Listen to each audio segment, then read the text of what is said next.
નમસ્કાર વાલા વિદ્યાર્થી મિત્રો, હું છું કિશન પરમાર અને આજે આપણે ધોરણ 10 ની અંદર ચેપ્ટર નંબર 10 વર્તુળ ભણવાના છે. એની અંદર જોવાનું છે ઉદાહરણ નંબર 1.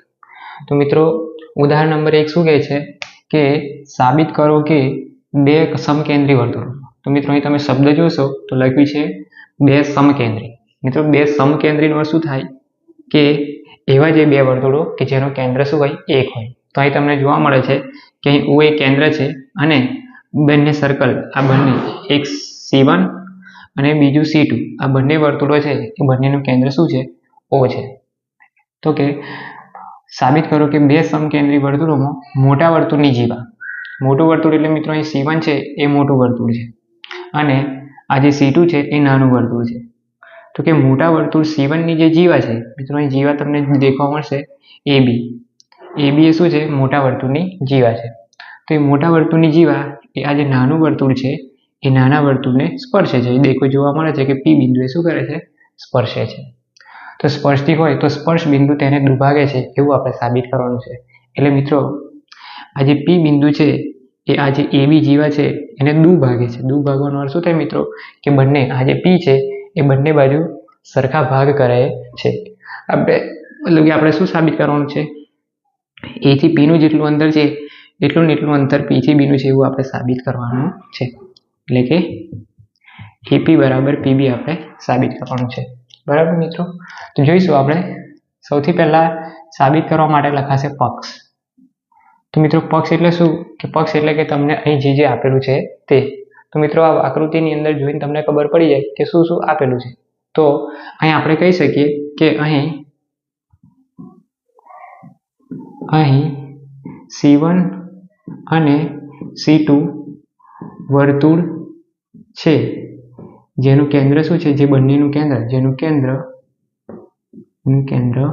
O છે. બરાબર, અહીં બે વર્તુળો દેખવા મળે છે, એક C1 અને બીજું C2, જે બંનેનું કેન્દ્ર શું છે, O છે.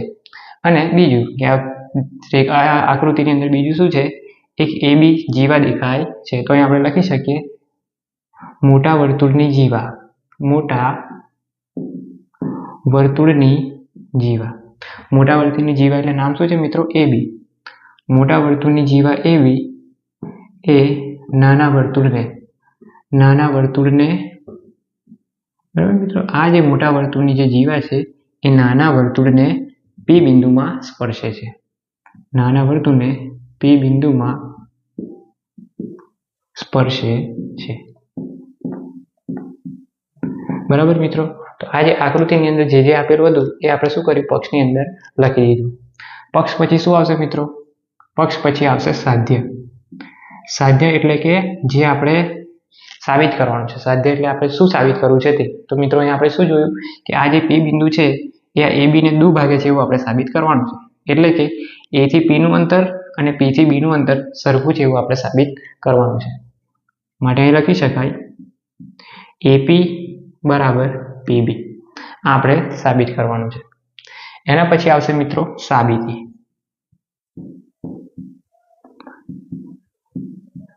તો સૌથી પહેલા આપણે A થી P અને P થી B સાબિત કરવા માટે સૌથી પહેલા આપણે O થી A ને જોડી દઈશું. O થી A ને જોડો અને એ જ રીતે O થી B ને પણ જોડી દઈશું. બરાબર મિત્રો, તો આ જે લખ્યું આપણે જે કર્યું છે આપણે અહીં લખી દેવાનું છે. સૌથી પહેલા આપણે શું કર્યું, તો કે O થી A અને O થી B જોડો. સાબિત કરવા માટે સૌથી પહેલા આપણે આ કર્યું. હવે આપણે અહીં કરવાનું શું છે મિત્રો, અહીં તમને બે ત્રિકોણ જોવા મળશે. એક ત્રિકોણ થશે આ બાજુ OPA અને બીજો ત્રિકોણ આ બાજુ થશે OPB. બરાબર મિત્રો, અહીં જોઈને ખબર પડી જશે આ કેવા ત્રિકોણો છે, કાટકોણ ત્રિકોણો બનશે. અને આ બંને ત્રિકોણને આપણે એકરૂપ સાબિત કરીશું અને એકરૂપ સાબિત કર્યા પછી આ બંને જે બાજુઓ છે એ બાજુઓ સરખી સાબિત કરીશું. બરાબર, માટે અહીં આપણે લખીશું, અહીં આપણે બે ત્રિકોણની વાત કરવાના છે, એક OPA અને બીજો ત્રિકોણ છે OPB. માટે અહીં લખીશું ત્રિકોણ OPA અને બીજો ત્રિકોણ કયો છે મિત્રો, ત્રિકોણ OPB.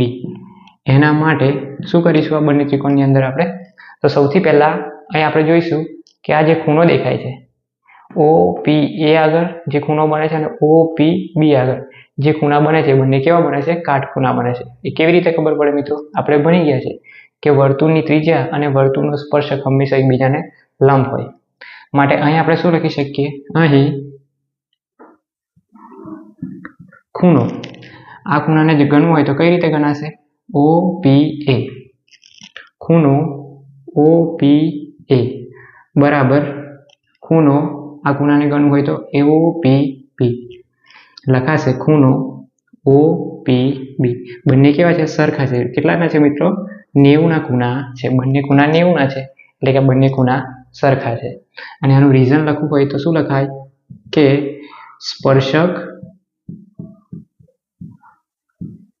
સ્પર્શક અને ત્રિજ્યા હંમેશા કેવા હોય? લંબ હોય. આ એનું આપણે રીઝન લખી શકીએ. બરાબર મિત્રો? હવે આપણે જોઈશું કે આની અંદર આ જે બાજુ છે OA અને OB એ બંને શું છે? વર્તુળની ત્રિજ્યાઓ છે. મોટા વર્તુળની ત્રિજ્યાઓ છે અને ત્રિજ્યા હંમેશા કેવી હોય? બધી જગ્યાએ સરખી હોય. માટે અહીં આપણે શું લખીશું? માટે OA બરાબર O થી A નું જેટલું અંતર હોય એટલું અંતર O થી B નું હશે. માટે OA બરાબર OB. તો આનું જો કારણ લખવું હોય તો શું લખાય મિત્રો?